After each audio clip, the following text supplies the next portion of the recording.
नमस्कार साथियों, आप सभी का एक बार फिर से स्वागत है मेरे YouTube चैनल प्रेम की बात आपके साथ में। लोकसभा चुनाव का पहले चरण का मतदान में अब कुछ ही समय बचा है। ऐसे में बिहार के जो 4 सीटों पर मतदान होने वाला है, आज उसकी समीक्षा करके ये बताने की कोशिश करने वाले हैं कि इस चुनाव में एनडीए और महागठबंधन में कौन आगे है और कौन पीछे है, कौन कहाँ की सीट जीतने की संभावना ज़्यादा रखता है। इसी पे आज चर्चा करने वाले। जो पहले चरण के सीटें हैं उसमें नवादा, जमुई, गया और औरंगाबाद, ये 4 सीटें हैं जिस पे पहले चरण में मतदान होना है। हम एक एक सीटों की अगर बात करें तो सबसे पहले इसी चरण में बात करते हैं नवादा सीट की।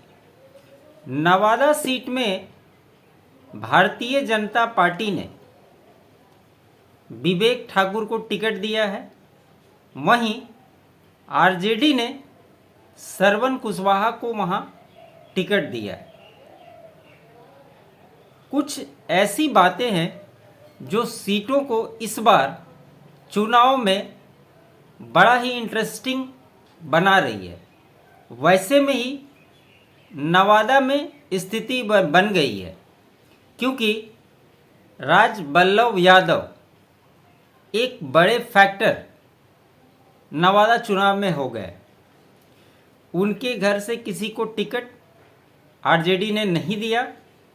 निर्दलीय के तौर पे राजबल्लभ यादव के भाई जो है विनोद यादव, वो यहाँ से चुनाव लड़ रहे हैं। एक और है गुंजन सिंह, वो भी निर्दलीय यहाँ से ताल ठोक रहे हैं। ऐसे में यहाँ जो सीटों का समीकरण है वो बड़ा इंटरेस्टिंग हो गया है। आरजेडी ने एक प्रयोग के तहत जेडीयू से आए श्रवण कुशवाहा को टिकट दे दिया।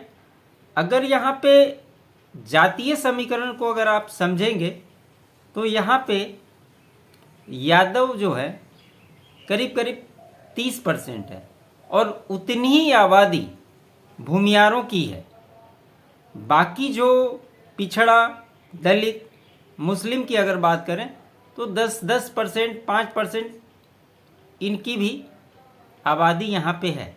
लेकिन निर्णायक भूमिका यादव और भूमियार ही निभाते रहे हैं शुरू से, और ये सीट भाजपा और एनडीए के पक्ष में लगातार जाती रही। गिरिराज सिंह जब यहाँ से चुनाव लड़े थे तो उन्होंने अच्छे मार्जिन से चुनाव जीता था। उसके बाद उन्हें बेगूसराय भेज दिया गया था 2019 में। चंदन सिंह यहाँ से चुनाव लड़े थे और वो भी अच्छे मार्जिन से चुनाव लड़े थे एलजेपी की टिकट पे। लेकिन इस बार ये सीट पर भाजपा खुद लड़ रही है चुनाव। ऐसे में यहाँ पर कहा जाता है कि नवादा में यादव की लड़ाई भूमियार से है, लेकिन ऐसा होता नहीं है।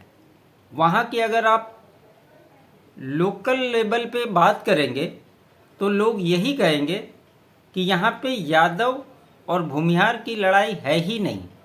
यहाँ पर यादव की लड़ाई कुशवाहा से है।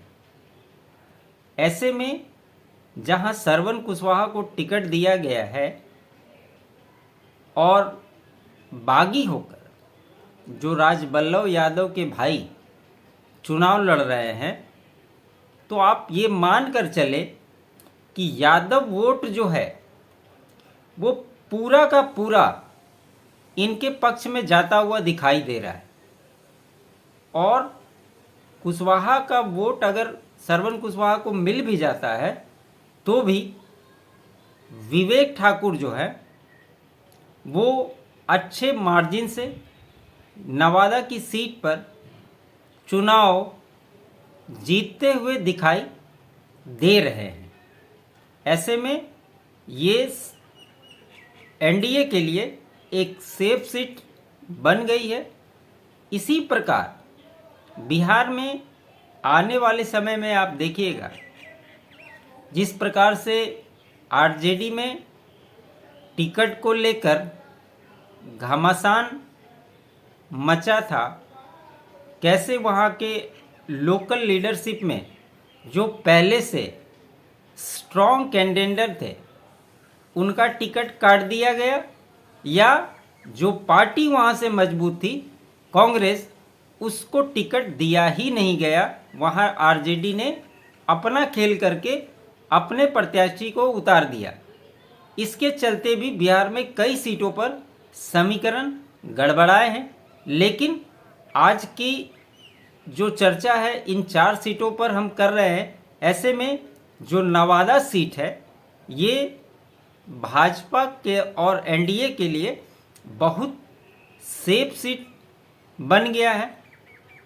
गुंजन सिंह के बारे में कहा जाता है कि ये एलजेपी के टिकट पर नवादा से चुनाव लड़ना चाह रहे थे, लेकिन ये सीट चिराग पासवान को नहीं मिली। ऐसे में यह भी चुनावी मैदान में उतर गए हैं। कहीं ना कहीं अगर जो भी वोट ये काटेंगे तो इसका नुकसान महागठबंधन और एनडीए दोनों को होगा। फिर भी विवेक ठाकुर आने वाले समय में एक मजबूत राजनीतिक के तौर पे आपको अपने समाज का प्रतिनिधित्व भी करते हुए दिखाई देंगे और केंद्र में भी बड़ी भूमिका इनकी नज़र आएगी। ये निश्चित तौर पे दिखाई दे रही है। आगे हम बात करते हैं गया सीट। गया सीट में हिंदुस्तानी आवाम मोर्चा के जीतन राम मांझी चुनावी मैदान में है और उनके अपोजिट कुमार सर्बजीत को आरजेडी ने अपना कैंडिडेट बनाया है।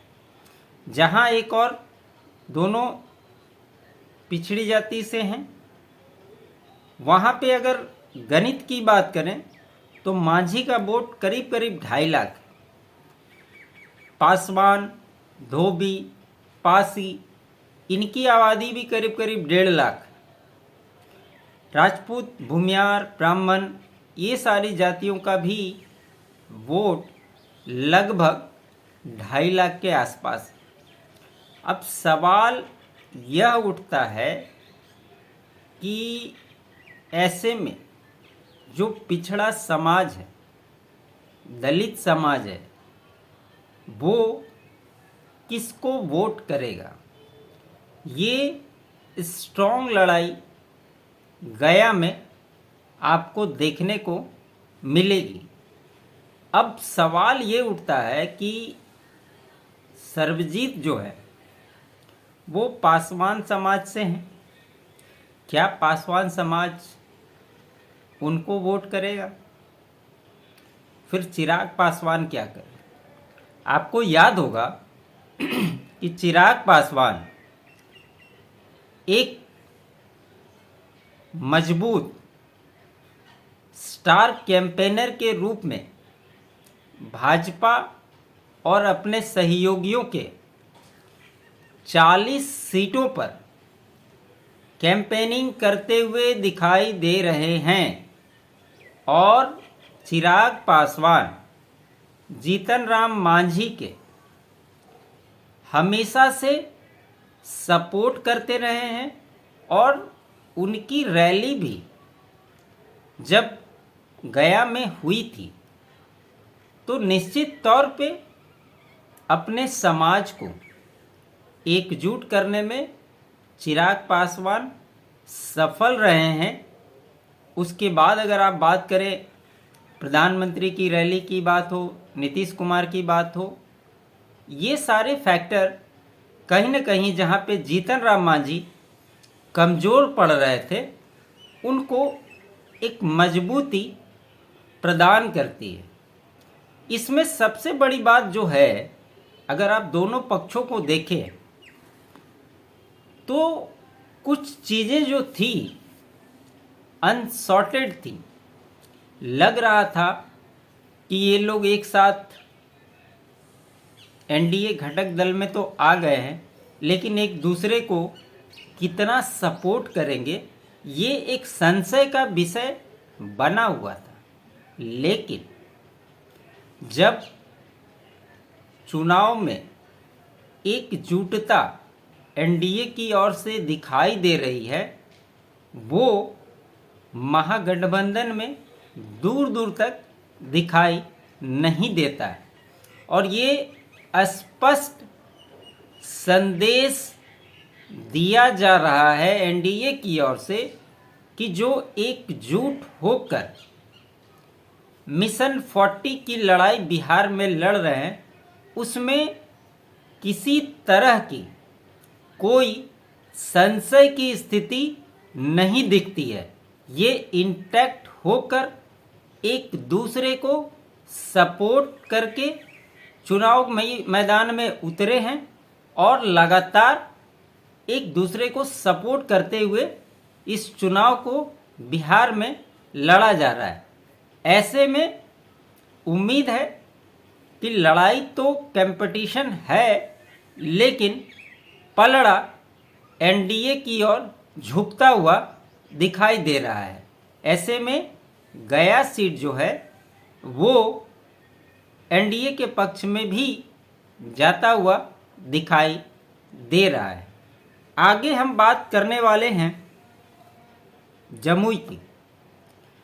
जमुई सीट पे चिराग पासवान के जीजा अरुण भारती को टिकट दिया गया और उनके एगेंस्ट अर्चना रविदास आरजेडी की कैंडिडेट है।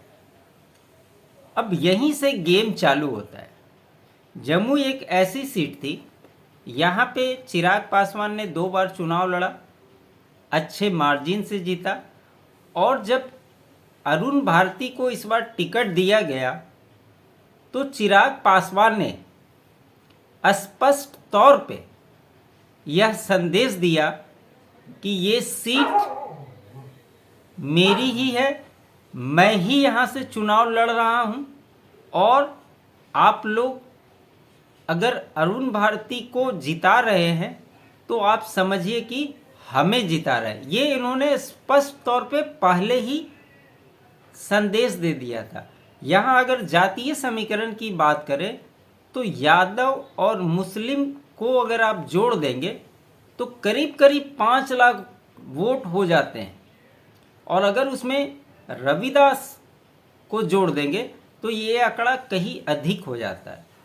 अर्चना रविदास के जो पति हैं वो यादव समाज से आते हैं, लेकिन यादव समाज का वोट अगर उनके पक्ष में जाता भी है तो क्या दलित समाज का वोट उनको मिलेगा? यहाँ पर एक जो सबसे बड़ी कुछ अंदरूनी बातें जो थी वो सामने जो आई वो ये थी कि ये सुरक्षित सीट है जमुई, और सुमित सिंह जो है वो एक इस कंस्टिट्यूंसी से मजबूत नेता रहे हैं, लेकिन चूंकि सुरक्षित सीट होने की वजह से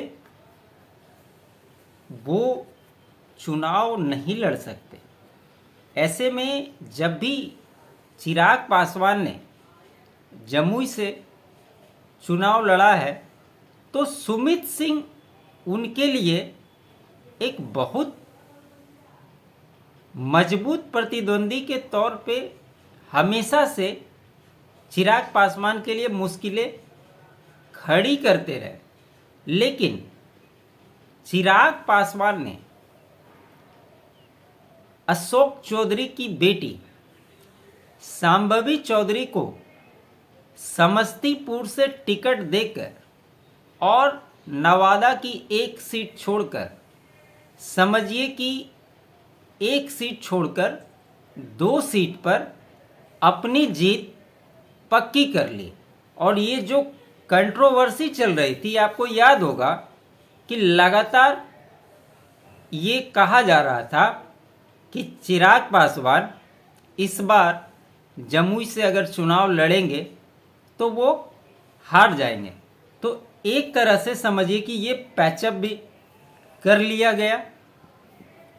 एक टिकट अशोक चौधरी की बेटी को देकर, और जमुई में जो कंट्रोवर्सी चल रही थी उसको भी माइनस कर दिया गया।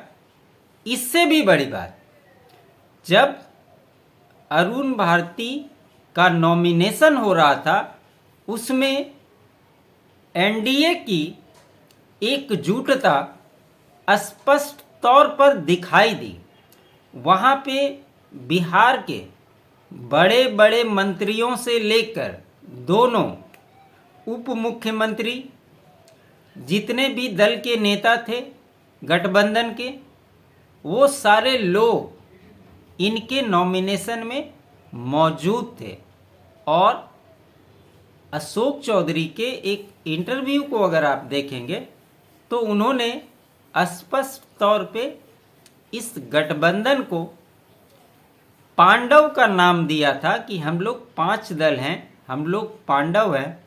तो दूसरे को क्या कहते हैं उसका इशारा भी उन्होंने किया था।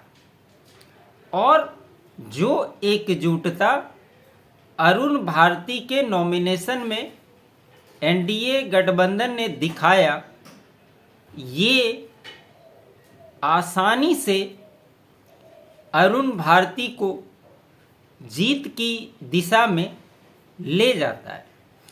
आपको याद होगा कि आईपी गुप्ता जमुई से चुनाव लड़ना चाह रहे थे। पान समाज के बड़े नेता के रूप में वो उभरे हैं, लेकिन ये सीट आरजेडी के कोटे में गई और वहाँ पे राजद ने पहले ही कैंडिडेट घोषित कर दिया था। और इनके बारे में कहा जा रहा था कि ये समस्तीपुर से अब उम्मीद लगाए बैठे हैं कि कांग्रेस इनको टिकट देगी। लेकिन समस्तीपुर का हाल ये है कि कांग्रेस के खाते में जाने के बावजूद भी कैंडिडेट कौन होगा वो अभी तक अनाउंसमेंट नहीं हुआ। इसका भी कहीं न कहीं खामियाजा महागठबंधन को जमुई की सीट पे भी उठाना पड़ेगा, क्योंकि ये जो समाज है इसकी अच्छी खासी जनसंख्या जमुई में भी है और समस्तीपुर में तो है ही। अगर पहले से उनका टिकट फाइनल किया गया होता और उन्हें जमुई भेजा गया होता तो निश्चित तौर पे उनके समाज का वोट महागठबंधन को फ़ायदा पहुंचाता। लेकिन इन तमाम तरह की घटनाएं होने की वजह से ये सीट एनडीए के पक्ष में जाती हुई दिखाई दे रही है और यहाँ से अरुण भारती जीतते हुए दिखाई दे रहे हैं। लास्ट जो सीट है वो है औरंगाबाद। औरंगाबाद में सुशील सिंह के खिलाफ अभय कुशवाहा को टिकट दिया गया है। यह सीट भी कांग्रेस का गढ़ माना जाता रहा है। यहाँ पे राहुल गांधी ने अपनी सभाएं भी की थी और निखिल कुमार जो हैं वो कांग्रेस के एक बड़े नेता के तौर पे जाने जाते हैं। और अंतिम समय में जब आरजेडी ने अपने कोटे के लिए ये सीट रख ली और अभय कुशवाहा को टिकट दे दिया रातों रात जिस प्रकार से, ऐसे में कांग्रेस में भी एक बहुत बड़ी इस सीट को लेकर नाराजगी बन गई थी। कहा यहाँ तक जा रहा था कि निखिल कुमार भी निर्दलीय चुनाव लड़ना चाह रहे थे, लेकिन बाद में कांग्रेस ने उन्हें मना लिया। ऐसे में अगर कांग्रेस आरजेडी को अगर इस चुनाव में सपोर्ट नहीं करती है तो अभय कुशवाहा को यहाँ जीतना मुश्किल हो जाएगा।